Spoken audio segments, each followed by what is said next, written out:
Sa wakas sumagot na ang trainer at ama ni Jaron Boots Ennis na si Bossy Ennis sa hamon ng undefeated welterweight contender na si Conor the Destroyer Benn. Matatandaan kamakailan nag-post sa social media si Conor Benn at minention si Jaron Ennis at sinasabing willing siyang sagupain ang IBF World Welterweight Champion na si Jaron Ennis. At hindi nga po nakasagot agad si Jaron Ennis sa hamon ni Conor Benn.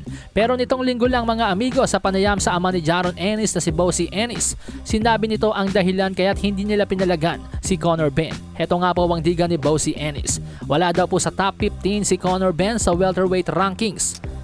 Conor Benn is not even ranked in the top 15. Kaya't ano daw ang mapapala nila kay Conor Benn?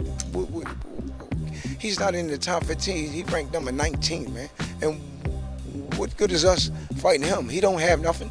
Marahil kilala daw si Conor Benn sa UK pero sa Philadelphia, sa bayan nila, sa lugar nila Jaron Ennis, hindi daw po kilala itong si Conor Benn.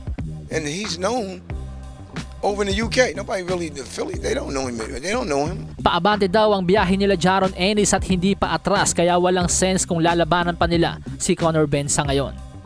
Well, to be honest mga amigos, WBC number 5 welterweight contender po si Conor Benn ayon mismo sa website ng WBC. At ang reason naman kaya gustong labanan ni Conor Benn si Jaron Ennis dahil naririndi na siya sa mga balita at pagkiklaim nitong sila Jaron Ennis na walang lumalaban sa kanila. Pati nga daw po si Terence Crawford, diba, hindi daw sila pinalagan kaya gustong patunayan ni Conor Benn na hindi siya kasama sa mga natatakot kay Jaron Ennis. Pero ano pong masasabi nyo mga amigos sa pagtanggi ni Bossy Ennis kay Conor Benn? Real talk lang ba or palusot lang talaga?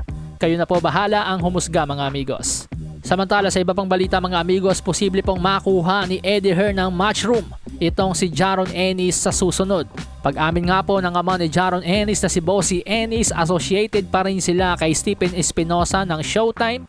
Pero dahil sa pag-alis nga po ng Showtime sa mundo ng boxing kaya't binuksan din nila ang kanilang pintuan sa iba pang promotional company. At isa ang matchroom ni Eddie Hearn sa kanila nakakausap sa ngayon. May iba pang malalaking promotional company pero hindi na po pinangalanan pa ni Bossy Ennis. So ibig sabihin po mga amigos, maraming nanliligaw ngayon kay Jaron Ennis. Lalong-lalo na si Eddie Hearn ng matchroom. We're in communication with them now. With Matchroom? Matchroom. Malasahin ang baraha, patunayan mo sa akin ha. Sino man